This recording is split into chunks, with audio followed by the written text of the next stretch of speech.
ये भगवान के पास पहुंचे और कामदेव ने जाकर भगवान से कहा,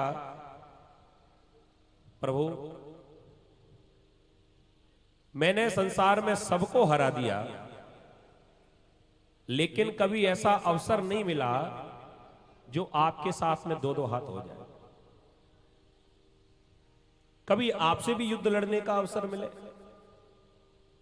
एक अकेले आपको हराने के बाद विश्व विजेता बन जाऊंगा, फिर मुझसे बड़ा ताकतवर दुनिया में कोई नहीं। भगवान ने पूछा, कामदेव तुम्हारे मन में ऐसी इच्छा क्यों हुई कि मैं भगवान से जाकर भिड़ जाऊं?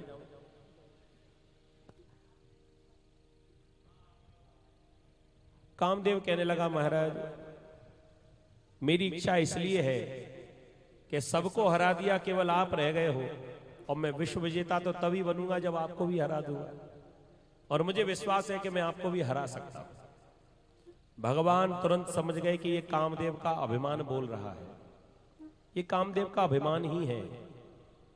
तो भगवान अभिमान को दूर करने के लिए लीलाएं तो करते ही हैं। भगवान ने कामदेव से पूछ लिया, युद्ध दो तरह का है, तुम्हें कौन सा चाहिए? कौन कौन से? तो पहला युद्ध है कमरे के भीतर अकेले में एकांत में युद्ध, और दूसरा युद्ध है सबके सामने। जो एकांत का युद्ध होगा उसमें तो मैं होऊंगा और तुम होगे, तीसरा कोई नहीं होगा। कौन हारेगा कौन जीतेगा इसका फैसला भी हम दोनों के बीच में ही होगा। और जो मैदान वाला युद्ध होगा उसमें मैं अकेला नहीं होऊंगा, वहां पर मेरे संग असंख्य गोपियां भी रहेंगी। कौन हारेगा कौन जीतेगा इसका फैसला सबके सामने होगा।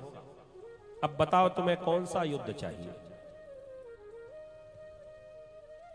कामदेव ने मन में सोचा, जब भगवान से ही भिड़ना है, युद्ध भगवान से हो रहा है, तो एकांत में क्यों करूं, सबके सामने करूं। जीतूंगा सबके सामने तो अच्छा लगेगा।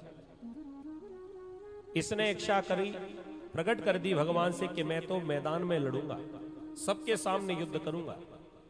भगवान ने कहा तो ठीक है। शरद पूर्णिमा की रात्रि जब आवेगी, चंद्रमा अपनी समस्त कलाओं से सुंदर दिखाई पड़ेगा, शोभायमान होगा, तब मेरे साथ में आप युद्ध करने आना, और मैं वहां अकेला नहीं होऊंगा, वहां पर अपने संग में गोपियों को भी बुला लूंगा, और तुम मेरे साथ में युद्ध करना। तब पता चलेगा कि किसकी हार होती है किसकी जीत होती है। तो भगवान ने कामदेव को सबक सिखाने के लिए ये महाराज की लीला की। तो कभी मन में शंका मत करना कि भगवान ने ये गलत किया या ये सही किया।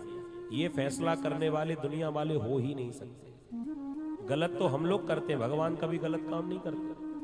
और फिर प्रभु की लीला है, भगवान का बनाया गया संसार। भक्त तो ये कहते हैं कि हम सब कठपुतली तुम्हारे हाथ की, जैसे भी चाहे नचा लो। हम तो भगवान के हाथ की कठपुतली हैं, भगवान जैसे चाहेंगे वैसे नचाएंगे। तो भगवान ने आज देखा कि दिव्य चंद्रमा आज बड़ा सुंदर दिखाई पड़ रहा है। देखो पूर्णिमा तो हर महीने में आती है, लेकिन शरद पूर्णिमा की चंद्रमा का दर्शन आप करिएगा, वो अपने आप में अलौकिक होता है, बड़ा सुंदर होता है। आज भगवान के मन में इच्छा हुई, भगवान के तुरंत मन ने योग माया मुपाश्रिता मनश्चक्रे, मन में इच्छा प्रकट हुई, योग माया को आदेश दिया और सुंदर रास मंडल का निर्माण कराया। और भगवान ने अपनी मधुर बांसुरी की तान छेड़ दी।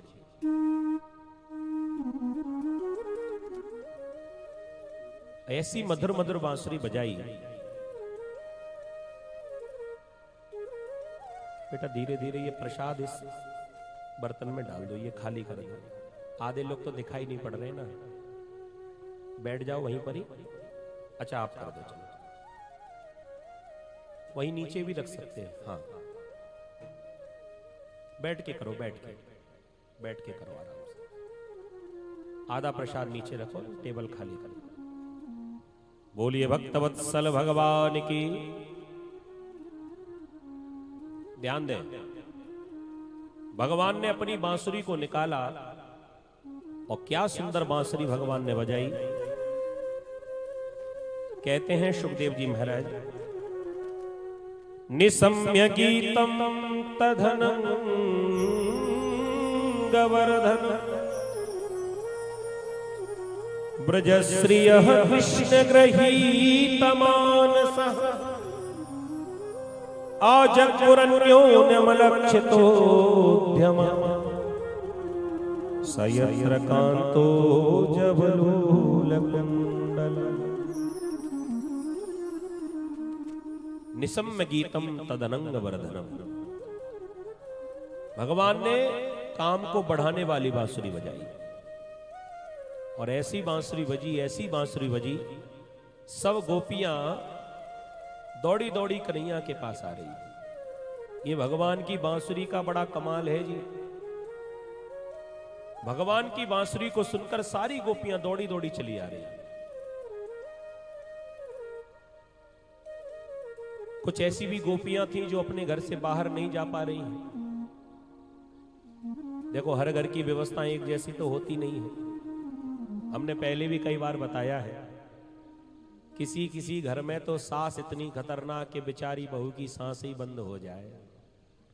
प्रेम से बोलो राधे राधे। देखो, सास का नाम सुनकर सांस अटक गई कि नहीं? अब तो आवाज ना निकल रही।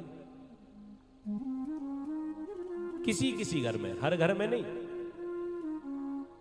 और भैया काऊ काऊ घर में तो बहुएं ऐसी कठिन आ जाएं, कठिन, सरल नहीं, इतनी कठिन आ जाए कि बेचारी सासू मां की सांस ही अटक जाए।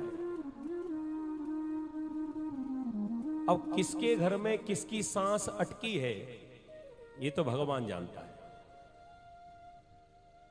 कहीं पर सास भारी तो कहीं पर बहू सास पर भारी, है ना?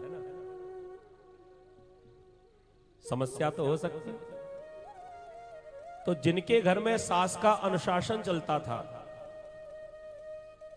वो बेचारी गोपियां रात्रि में जब कन्हैया की बांसुरी को सुना, इच्छा तो हुई जाने की, लेकिन घर से बाहर नहीं निकल पा रही। उन्हें सास का डर है। अब घर से बाहर कदम ना निकाल पावे, बेचारी घर में मन मार कर बैठी हुई है। और जो घर से बाहर नहीं जा पा रही, कभी कभी ऐसा होता ना, अंगूर जब हमें ना मिल पाए तो मन में यही सोच लेते हैं कि अंगूर खट्टे हैं, हमारे भाग्य में नहीं है। तो जो गोपियां दौड़कर चली गई वो तो प्रशंसा कर रही है बांसुरी की, और जो बेचारी घर से जा नहीं पा रही हैं वो क्या कह रही है? आग लगे उन बांसन में जिन ते निकसी बैरिन बसुरी, नित भोर बजे नित सांझ बजे, सारी रात बजे नसिके बसुरी। जब वंशी धुन बाजती है, मोरी दुखती है पसुरी पसुरी। हम ब्रज को बसिबो अब छोड़ चली, या ब्रज में बसुरी तू बसुरी। अब इस ब्रज में मैं नहीं रहूंगी, अब तुझे हे कन्हैया, अब तुम्हें तो या बांसुरी के संग ही रहना पड़ेगा। जाओ, तुम तो कन्हैया की ये बांसुरी के संग ही रहो कन्हैया, अब हमारो संग तो तुम्हें ना चाहिए। ये वो गोपियां हैं जो घर से बाहर नहीं जा पाई, जिनको बांसुरी की धुन का आस्वादन करना था, श्रवण करना था, लेकिन बेचारी सास के मारे घर से बाहर नहीं जा पा रही है। तो वो तो यही कह रही हैं कि या बांसुरी में आग लग जाए, ये बांस में आग लग जाए, ना रहेगा बांस ना बजेगी बांसुरी। अच्छा, ये गोपियों का अलग भाव। और कुछ गोपियां ऐसी हैं जो अपनी सास से डरी नहीं, उन्हें पूछने की आवश्यकता नहीं है। कुछ ऐसी बहुएं जो हर काम करती करती माता जी से पूछती, सास से पूछती, ससुर से पूछती। कुछ ऐसी डरी सहमी रहती है ना।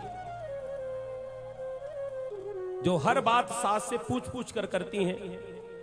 एक बार एक घर में एक बहू ने अपने ससुर जी को देखा कि वो बाजार जा रहे हैं, तो एकदम दौड़कर बाहर आई, बाबूजी बाजार जा रहे हो? कह दिया हाँ। बाजार जा रहे हो? कह दिया हाँ। तो एक काम करना, बाजार से इलायची ले आना। ससुर जी ने आंखें दिखाई, अपनी सास का नाम लेती है, बाकी सास का नाम था इलायची देवी, अपनी सास का नाम लेती है। अरे तेरी सास का नाम तो मैं भी नहीं लेता, तू लेगी तो गड़बड़ होगी। डर गई, कह दिया कि अब बाबूजी गलती नहीं करूंगा। 15-20 दिन फिर निकले, अब इलायची फिर खत्म। बाबूजी ससुर जी जैसे ही बाजार जाने लगे तो बहू दौड़ कर आई दरवाजे, बाबूजी बाजार जा रहे हो? कह दिया हाँ। तो सासू मां खत्म हो गई, और ले आना। प्रेम से बोलो राधे राधे।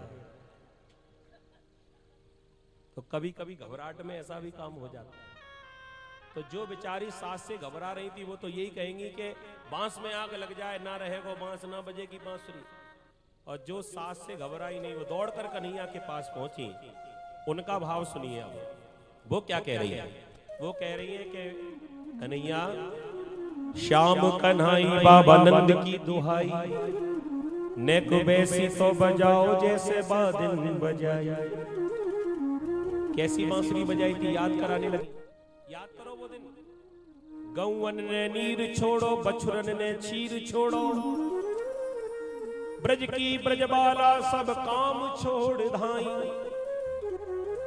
को गोपी पति की सेवा को त्यागवाई, को गोपी खीर में नमक डार आई। इन्हें होश नहीं रहा सामने डिब्बे में चीनी भरी है या नमक भरा है।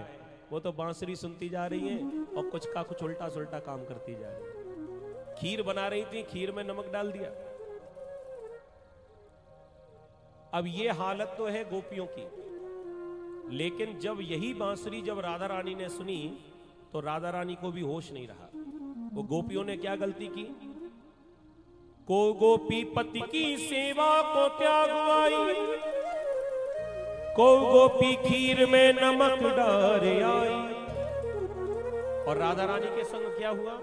श्री राधा रानी श्रृंगार करत महलन में, कंगना के धोखे हाथ नत पहरवाई। पल बरसाने वारी की। ऐसा आनंद, ऐसा चमत्कार है कन्हैया की बांसुरी में। सब गोपियां दौड़कर कन्हैया के पास जा रही हैं।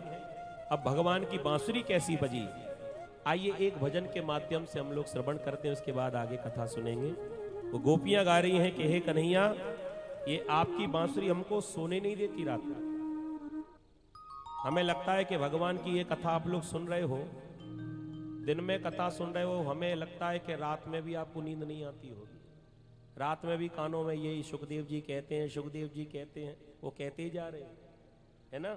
हाँ, अगर ये शब्द यदि रात्रि में आपके कानों में गूंजते हैं, ये कन्हैया की बांसुरी आपके कानों में यदि गूंजती है, तो पक्की बात समझ लेना आप भी कन्हैया की अब गोपियां बन चुकी हो। प्रेम से बोलो राधे राधे। और एक और बात, इस रास में केवल गोपियों को ही प्रवेश मिलता है, यहां पर पुरुष नहीं जाते। और जो जाना चाहते हो तो एंट्री तभी मिलेगी जब हम भी गोपी बन जाए।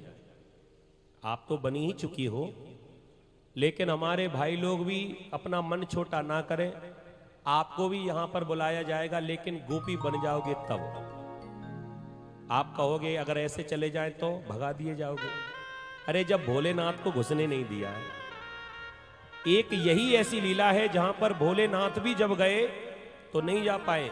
जब तक वो गोपी नहीं बन गए तो भोलेनाथ जैसे योगेश्वर जब ठुमक ठुमक कर गोपी बनकर नाच रहे हैं, तो भैया हम लोगों को एंट्री कैसे मिलेगी?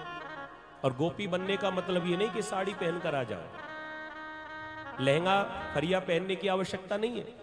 गोपी बनने के लिए मात्र अपना भाव गोपी की तरह हो जाए बस। मन में ये भाव जागृत कर लें कि कन्हैया हमें बांसुरी की धुन में बुला रहे हैं और हम सब कन्हैया की गोपियां हैं। ऐसा भाव जब बन जाएगा तो सब गोपियां, एक अकेले कन्हैया ही ऐसे हो सकते हैं। विचार करो,